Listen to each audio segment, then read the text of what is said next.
Good morning children. Okay, అయితే last క్లాస్లో మనం కర్తరి వాక్యం కర్ణి వాక్యం గురించి తెలుసుకున్నాం కదా. ఇప్పుడు ప్రత్యక్ష పరోక్ష వాక్యాలు తెలుసుకుందాం. సరే, ప్రత్యక్షం అంటే ఏంటి, పరోక్షం అంటే ఏంటి? ప్రత్యక్షం అంటే మనం స్వయంగా చెప్పడాన్ని ప్రత్యక్ష వాక్యాలు అంటారు. పరోక్షం అంటే ఎవరో చెప్పిన దాన్ని మనం చెప్తే దాన్ని పరోక్ష వాక్యం అంటారు. సో ఇప్పుడు ఇంట్రడక్షన్ చెప్తాను, రాసుకుంటే మీకు బాగా అర్థం. ప్రత్యక్ష వాక్యం సైడ్ హెడ్డింగ్ పెట్టండి. ఇలా పెట్టుకుని ప్రత్యక్ష వాక్యం సైడ్ హెడ్డింగ్ పెట్టండి.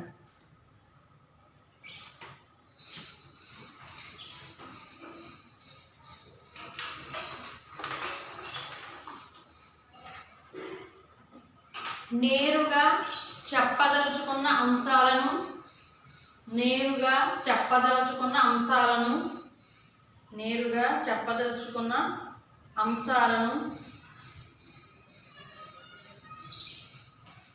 ఉద్ధరణ చిహ్నాలు ఉంచి ఉద్ధరణ చిహ్నాలు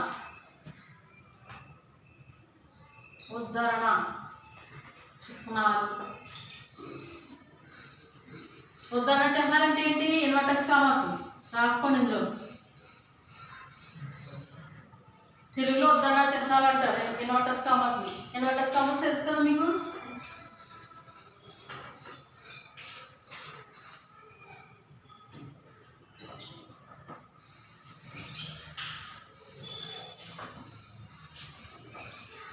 ఇన్వర్టర్స్ కామర్స్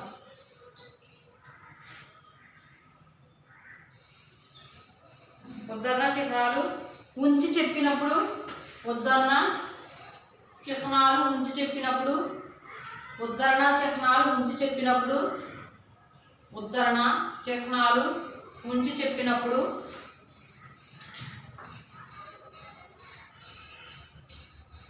వారే ప్రత్యక్షంగా చెప్పినట్లు ఉంటుంది.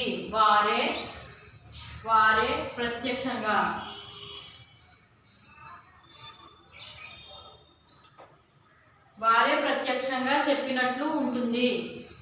ఏం లేదు, మీకు ఇంగ్లీష్లో ఇండైరెక్ట్ ఉంటుందా, అలాగే తెలుగులో ఇది మీకు ఉంటాయి కదా. ఇన్వర్టర్స్ కామర్స్ పెట్టుంటే అంటే అవైతే కాలాలు బేస్ చేసుకుని రాస్తారు.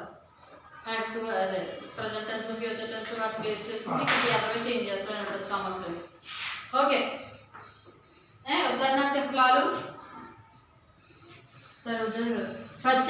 తామే ప్రత్యక్షంగా మాట్లాడినట్టు ఉంటుంది.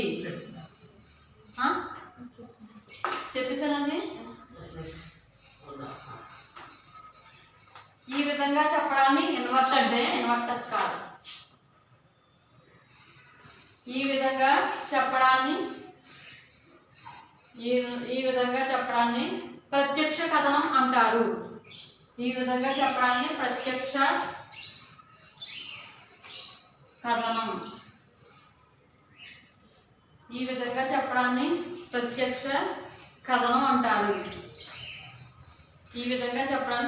కథనం అంటారు. ఉదాహరణ రాసుకోండి.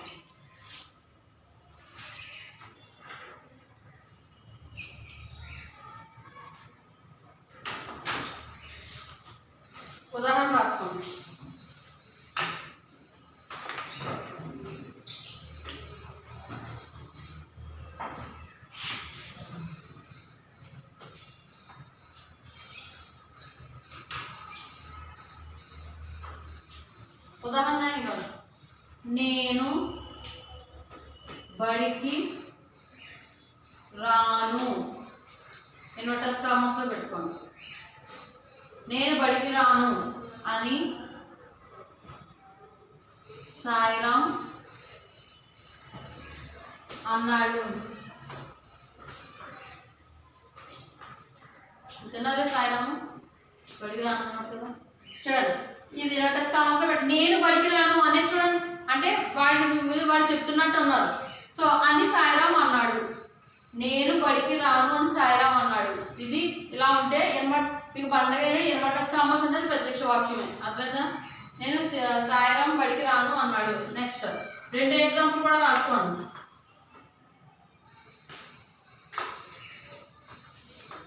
రెండోది కూడా రాసుకోండి.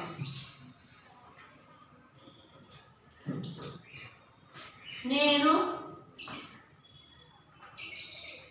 సినిమాకి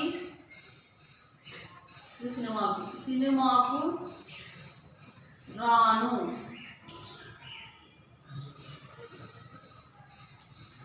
అని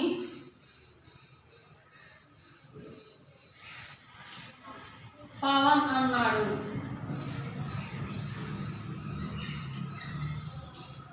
నేను సినిమాకి రాను అని పవన్ అన్నాడు. ఇలా ఇలా ఇన్వర్టెడ్ కామర్స్ ఉంటే అవి ప్రత్యక్ష కథనాలు. నెక్స్ట్ కిందకి వచ్చాయి పరోక్షం. పరోక్షం సైడ్ హెడ్డింగ్ పెట్టుకోండి.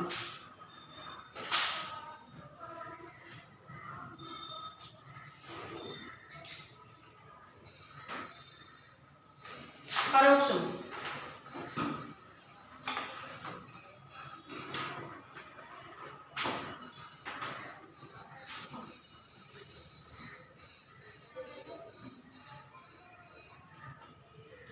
ఇందులో ప్రత్యక్షంలో రాసుకోండి.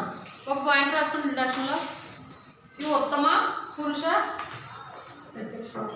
ప్రత్యక్షంలో ఒక చిన్న పాయింట్ రాసుకోండి. అది రాసుకున్నారు కదా. ఉత్తమ పురుషులోని వాక్యాలు. ఉత్తమ పురుషులోని వాక్యాలు సాధారణంగా ప్రత్యక్షాలు. ఉత్తమ పురుషులు అంటే ఉత్తమ పురుష అంటే ఏంటి? మనం చెప్పుకుంటే అది ఉత్తమ పురుష అంటే నేను నా నా ఇలా నేను అనే వాటి వాళ్ళు దాన్ని ఉత్తమ పురుష అంటారు. అర్థమైందా? నెక్స్ట్ అవతలవాడి కోసం చెప్పడానే మధ్యమ పురుష. మీ ఇంగ్లీష్లో ఉంటుంది కదా first person, second person, third person. అలాగే ఇది కూడా అర్థమైందా? ఫస్ట్ పర్సన్ అంటే ఏమవుతాడు? అయ్యి వస్తాడు. అలాగే నేను ఇక్కడ అర్థమైందా? అది ఉత్తమ అంటాం అనమాట. అంటే ఫస్ట్ పర్సన్ అంటారు. అంటే మధ్యమ పురుష అంటే యు అంటే మీరు సెకండ్ పర్సన్ అంటారు. అవునా?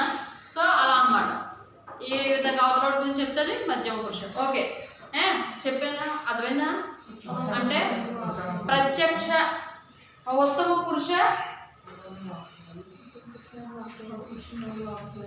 ఉత్తమ పురుషులోని వాక్యాలు సాధారణంగా ప్రత్యక్ష వాక్యాలు. ఉత్తమ పురుషులోని వాక్యాలు సాధారణంగా ప్రత్యక్ష వాక్యాలు.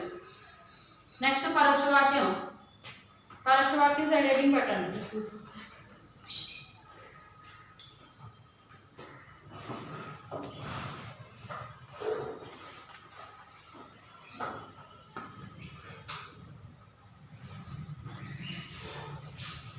సైడ్ హెడ్డింగ్ పెట్టారా?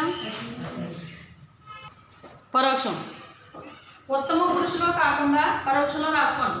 ఉత్తమ పురుషులో కాకుండా ఉత్తమ పురుషులో కాకుండా ఉత్తమ పురుషులో కాకుండా ఇతరులు చెప్పినట్లుగా ఉంటే అది పరోక్ష వాక్యం లేదా పరోక్ష కథనం. ఇతరులు చెప్పినట్లుగా ఉంటే అది పరోక్ష కథనం. హిందూ ఇన్వర్టెడ్ కామాస్ లేదంటే ఉద్ధరణ చిహ్నాలు. హిందూ ఉద్ధరణ చిహ్నాలు ఉపయోగించవలసిన అవసరం లేదు. హిందూ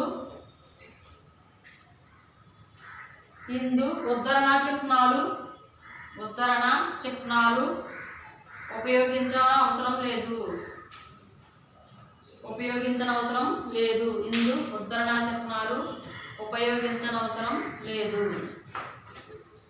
హిందూ ఉద్ధరణ చిహ్నాలు ఉపయోగించనవసరం లేదు. అయితే ఇప్పుడు ఏంటంటే మీకు ఎగ్జామ్లో ఎలా ఇస్తాడంటే ప్రత్యక్ష వాక్యం ఇచ్చి పరోక్షంలో మార్చమంటాడు, లేదంటే పరోక్ష వాక్యం ఇచ్చి ప్రత్యక్షంలో మార్చమంటాడు. ఇలా మార్చినప్పుడు కొన్ని మార్పులు వస్తాయి. కర్తకి కొన్ని మార్పులు వస్తాయి. కర్తకి మార్పు చేసి రాయాలి. ప్రత్యక్షంలో ఉన్నప్పుడు కర్తను వేరే విధంగా ఉంటుంది, పరోక్షంలో ఉన్నప్పుడు కర్త వేరేగా విధంగా ఉంటుంది. అంటే మీరు మారుస్తారు కదా. ఫర్ ఎగ్జాంపుల్ మీకు ఇండైరెక్ట్లో ఈ సెడ్ అని బట్టి ఏమంటాడు కావాలి? ఈ వాష్ క్లాత్స్. అవునా? ఐ వాష్ క్లాత్స్ అని ఉంటుంది. అప్పుడు మీరు ఏం రాస్తారు? ఈ సెడ్ దట్. అవునా? ఐ ఏమైపోతాప్పుడు హీ అయిపోతుంది. అవునా? హీ వాష్ క్లాత్స్ అన్న ఏమంటాడు కావాలి? ఇది సేమ్ అంతే. అలాగే అంటే ఐ ఇక్కడ ఐ ఏమైంది? హీ కింద మారిపోయింది. అవునా? ఫస్ట్ పర్సన్ ఏది ఉంటే అది ఐ, ఇక్కడ ఫస్ట్ పర్సన్ ఏది ఉంటే అది అక్కడ మారుతుంది. తెలుసు డైరెక్ట్ అలా అనమాట. అలాగే ఇది కూడా అంతే. ఏమంటే కామర్స్లో ఉన్నటువంటి కరెక్ట్ మార్చడం అనమాట. ఓకే చూడండి. అలా మార్చడానికి ఒక టేబుల్ ఇచ్చేస్తాను. ఒక టేబుల్ అయితే మీకు బాగా అర్థం అవుతుంది. అందుకే టేబుల్ ప్రకారం చెప్తాను. అలా కాకుండా ఇలా రాసేయచ్చు, కానీ టేబుల్ అయితే మీకు బాగా ఈజీగా ఉంటుంది. సో టేబుల్ డ్రా చేసుకోండి. ప్రత్యక్షం పరోక్ష అని డ్రా చేసుకోండి. నేను ఇక్కడే డ్రాగా పెట్టేస్తాను. ప్రత్యక్ష పరోక్ష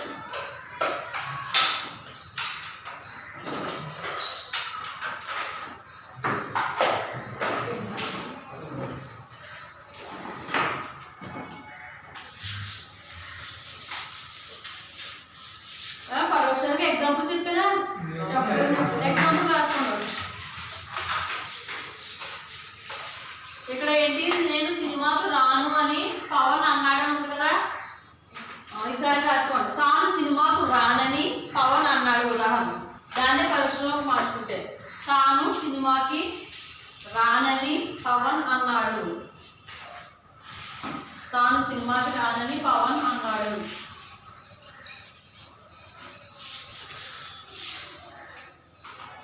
తాను సినిమాకి రానని పవన్ అన్నాడు.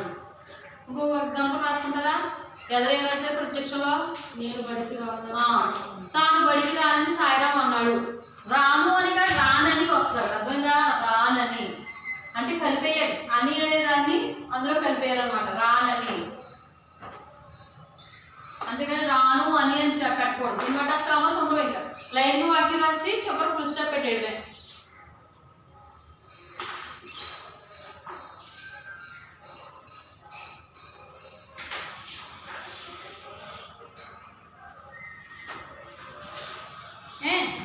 ప్రత్యక్షం పరోక్ష. ఇక్కడ వాక్యం అని రాసుకోవాలంటే నేను ఇక్కడ రాయలేదు, ఆల్రెడీ ఇక్కడ ఎడిటింగ్ పెట్టి ఉంది కదా అని పెట్టేశాను. ప్రత్యక్ష వాక్యం పరోక్ష వాక్యం. ప్రత్యక్ష వాక్యంలో నేను ఉందనుకోండి, నేను ఉంటే పరోక్ష వాక్యంలో మార్చినప్పుడు ఏమవుతుంది? నేను కాస్త తాను అయిపోతుంది అనమాట. అవి చూడండి, బియ్య అయిపోయినట్టు తాను అయిపోతుంది. నేను కాస్త ఏమవుతుందంటే తాను. నెక్స్ట్ నా అంటే నా.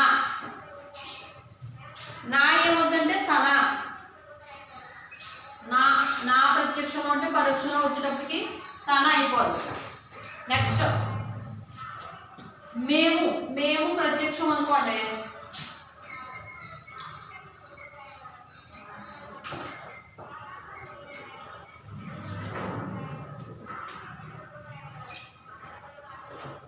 తాము. మేము కాస్త ఏమవుతుందంటే తాము. నెక్స్ట్ ఇవి. ఇవి ప్రత్యక్షంలో ఉందనుకోండి, అవి.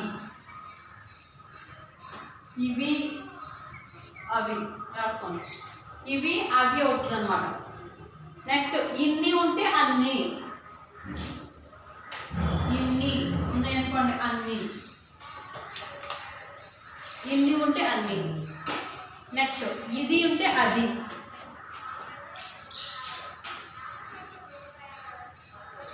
ఇది ఉంటే అది. ఇది ఉంటే అది. ఈ బాక్స్ వచ్చేస్తే మీకు ప్రత్యక్ష పరోక్షం ఈజీగా వచ్చేసినట్టే. బాక్స్ కనుక మీకు ఫుడ్గా వస్తాయి. నేను ప్రత్యక్ష పరోక్షం పెట్టుకోవాలి. నేను, తాను, నా, తన, మేము, తాము కింద మారుతుంది. ఇవి అవి కింద మారుతాయి. ఇన్ని అన్ని కింద మారుతుంది. ఇది అది కింద మారుతుంది అన్నమాట. బాక్స్ ఈ టేబుల్లో మీకు వచ్చేస్తుంది. ప్రత్యక్ష పరోక్షం వచ్చేసినట్టే. రాసుకున్నారు, నోట్ చేసుకున్నారా? నెక్స్ట్ చూడండి. నెక్స్ట్ ఎగ్జాంపుల్ అంటే ప్రత్యక్ష వాక్యం ఇస్తాను, పరోక్ష పదంలో మనం మార్చుకోవాలి అని ఎగ్జాంపుల్ రాసుకోండి.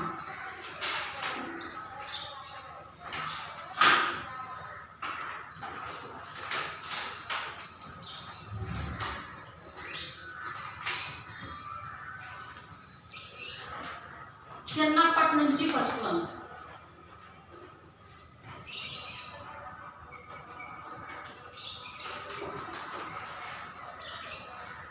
చిన్నప్పటి నుంచి నాకు. ఇది ప్రత్యక్షమే. ఇక్కడ హెడ్డింగ్ పెట్టుకోండి రాసేటప్పుడు. ప్రత్యక్షాన్ని లేదా ప్రత్యక్ష వాక్యాన్ని పరోక్షంగా మార్చుట. పరోక్ష వాక్యంగా మార్చలేదు, పరోక్ష వాక్యంగా మార్చుట.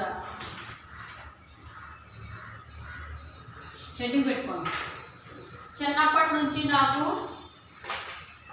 బాటనీ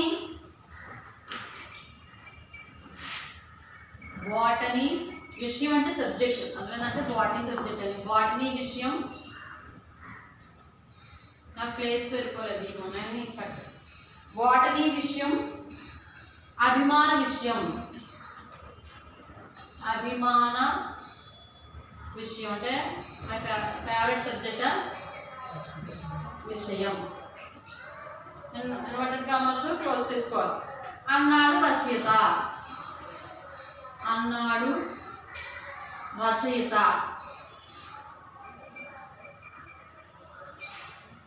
అన్నాడు రచయిత. దీన్ని పరోక్షంలోకి మార్చండి.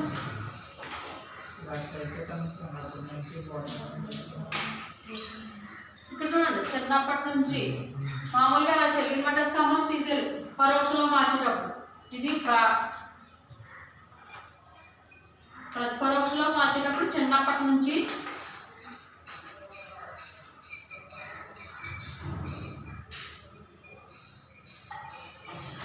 నాకు ఏమవుతుంది, తనకు అలా మార్చుకోవాలి. తనకు బాటనీ మిగిలిందంటే కామనే. మళ్ళీ బాటనీ విషయం, బాటనీ విషయం అభిమాన విషయం అని. అభిమాన విషయం, అభిమాన విషయం అన్నాడు అని కదా. విషయం మని అని రాయాలి. విషయం అభిమాన విషయమని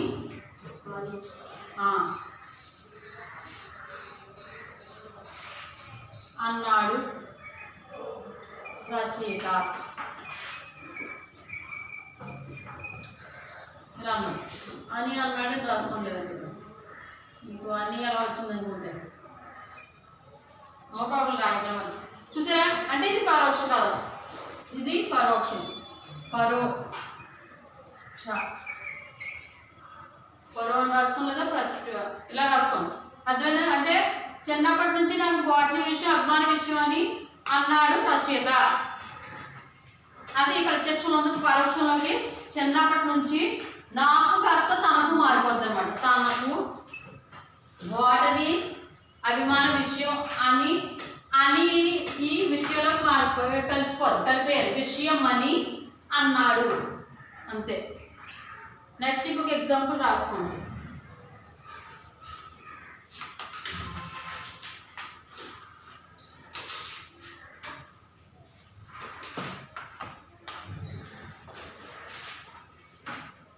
రాసుకోండి. చెప్పాను రెండోది.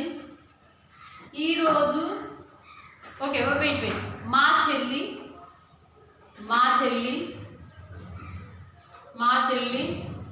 రాసారా. ఇన్వర్టెడ్ కామర్స్ స్టార్ట్ చేయండి. మా చెల్లి ఈరోజు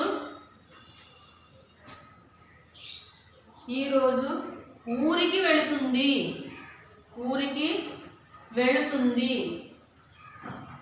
ఈరోజు ఊరికి వెళుతుంది. ఫుల్ స్టాప్ పెట్టి ఇన్వర్టెడ్ కామర్స్ క్లోజ్ చేయండి. ఈరోజు ఊరికి వెళుతుంది. మా చెల్లి ఈరోజు ఊరికి వెళుతుంది. మా చెల్లి ఈరోజు ఊరికి వెళుతుంది ఏమంటే క్లోజ్ చేసేయండి. అని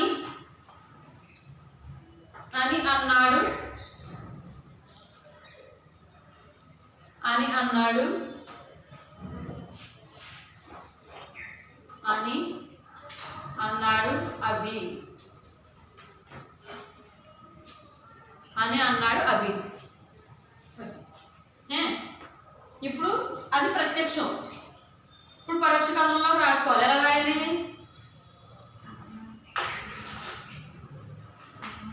తమ చెల్లి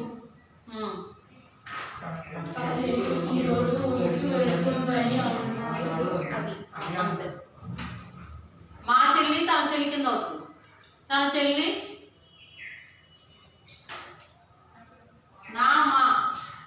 మా కూడా తన కింద మార్చుకోవచ్చు. తన చెల్లి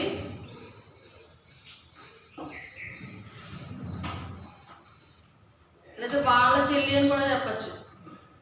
వాళ్ళ చెల్లి అని రాసుకోండి. తన చెల్లి కన్నా వాళ్ళ చెల్లి అని రాసుకోండి. ఇంకా బాగుంది. రోజు ఊరికి వెళ్తుందని రమేష్ అన్నాడు. అభిన్ అన్నాడు.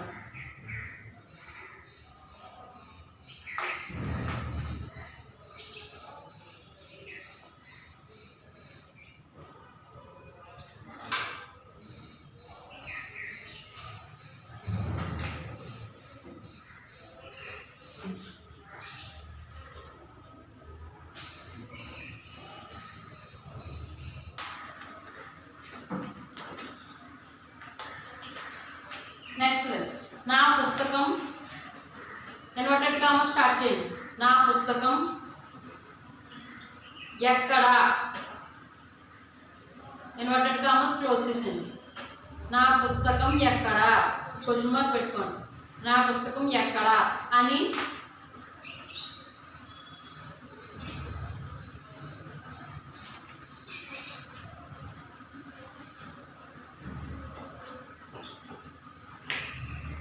అని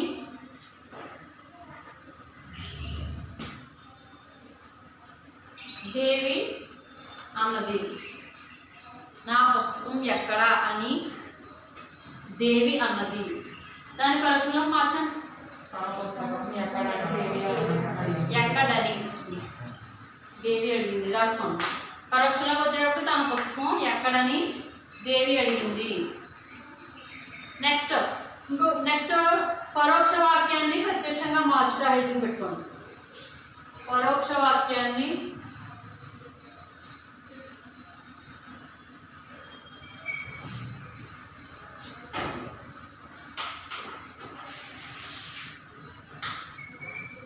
ప్రత్యక్ష వాక్యంగా మార్చు.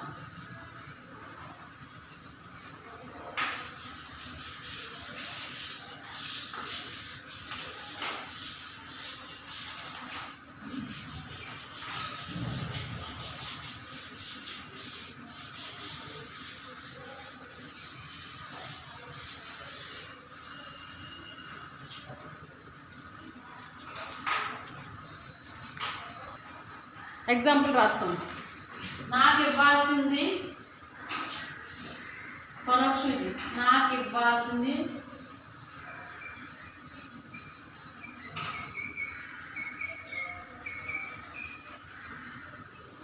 ఏమీ లేదని. నాకు ఇవ్వాల్సింది ఏమీ లేదని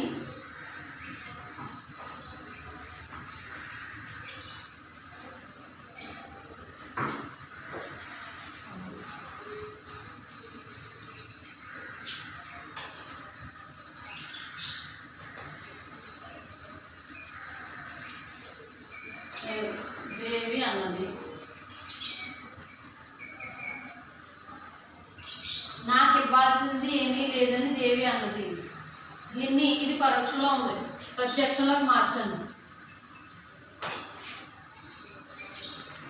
నాకు ఏమవుద్ది? నాకు తనకు అయిపోద్ది. ఎందుకంటే అక్కడ సందర్భం పెట్టుకొని మార్చుకోవడమే. నాకు ఏమవుతుంది? తనకి ఇవ్వాల్సింది ప్రశ్న. తనకి ఇవ్వాల్సింది ఏమీ లేదని, ఏమీ లేదు.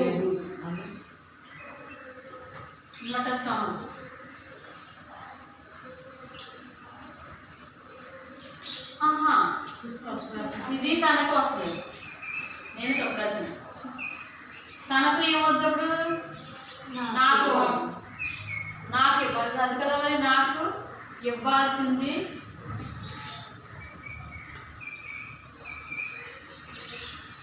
నాకు ఇవ్వాల్సింది ఏమీ లేదు అని దేవి అన్నది. చూడండి, ఫస్ట్ ఇది తనకి ఇవ్వాల్సింది ఏమీ లేదని దేవి అన్నది, అది పరోక్షం. నెక్స్ట్ ప్రత్యక్షంలో తనకు కాస్త ఏమవుతుందంటే నాకు మారిపోద్ది. నాకు ఇవ్వాల్సింది ఏమీ లేదు. ఏమీ లేదనే దాన్ని అక్కడ విడదీసుకోవాలి మనం. ఏమీ లేదు ఇన్వర్టెడ్ కామర్స్ పెట్టి అని దేవి అన్నది అలా రాయాలి.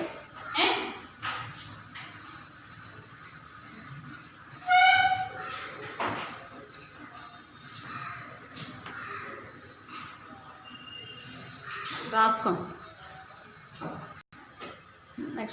నెక్స్ట్ రాసుకోండి. తానొక్కడే అదృష్టవంతుడా. తానొక్కడే. ఈ బోర్డు అంతా కనిపిస్తుందమ్మా అక్కడ? ఇక్కడ రాయచ్చా? తానొక్కడే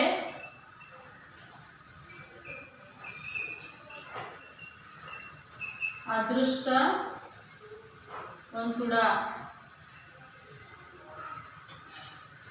అని జంగాల శాస్త్రి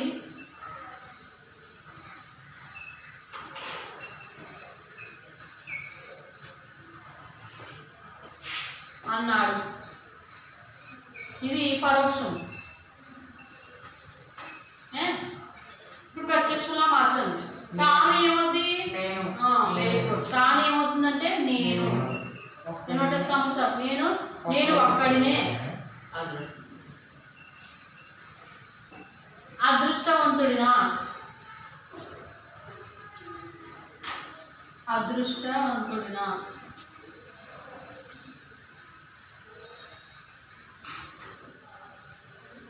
జంగాల శాస్త్రి అన్నాడు.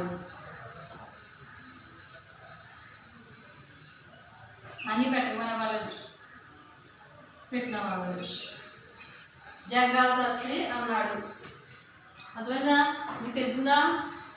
కొంచెం కన్ఫ్యూజ్గా ఉంటుంది అంతే, ఏం లేదు. అంటే బాక్స్ మీకు ఇప్పుడే కదా వచ్చి రాశాను, అందుకని కన్ఫ్యూజ్గా ఉంటుంది. అది చూసుకుని మార్చుకోవడం, మిగిలిన వాక్యాలు అంతే సామాన్య యాస్టీస్గా రాసుకోవడమే.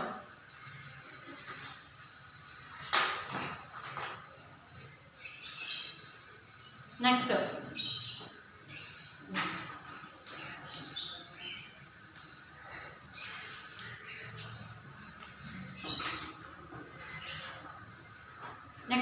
ఇంకొక ఎగ్జాంపుల్ రాసుకోండి. తాను మార్కెట్కి రానని. తాను మార్కెట్కి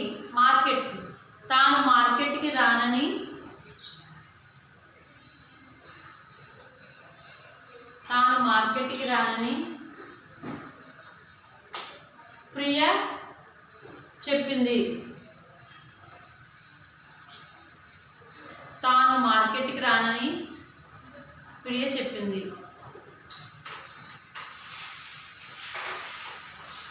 ప్రియ అన్నది. దాని పరీక్షలో మార్చండి. ప్రత్యక్షలో మార్చండి. రానని చెప్పాను నేను. అప్పుడు మీరు ఏమనేది? అంతే. నేను మార్కెట్కి రాను. కామర్స్ క్లోజ్ చేసేయండి. నేను మార్కెట్కి రాను అని ప్రియ చెప్పింది. నేను మార్కెట్కి రాను అని ప్రియ చెప్పింది. ఓకే చిల్డ్రన్, ప్రత్యక్ష పరోక్ష టాపిక్ కూడా మనకి అయిపోయింది. Okay, tomorrow I will continue this class. Now I will give homework. క్లాస్లో హోంవర్క్ ఏం రాసామా? 3-4 పేజెస్. వివేకానంద అసలు 3-4 పేజెస్ బ్రాంచ్ ప్రిపేర్ చేశారు కదా. Next 4-5 pages read 5-6 pages read చేసి దాని నుంచి ఒక 20 బ్లాంక్స్ ప్రిపేర్ చేయండి. నెక్స్ట్ రీడింగ్ ప్రేరణలో సిక్స్త్ క్వశ్చన్ చదవాలా? నిన్న 5th question, yesterday 5th question read చేసుకున్నాం. So today 6th question read చేసి చూడకుండా రాసి నాకు సెండ్ చేయండి. Okay, thank you children. Have a nice day.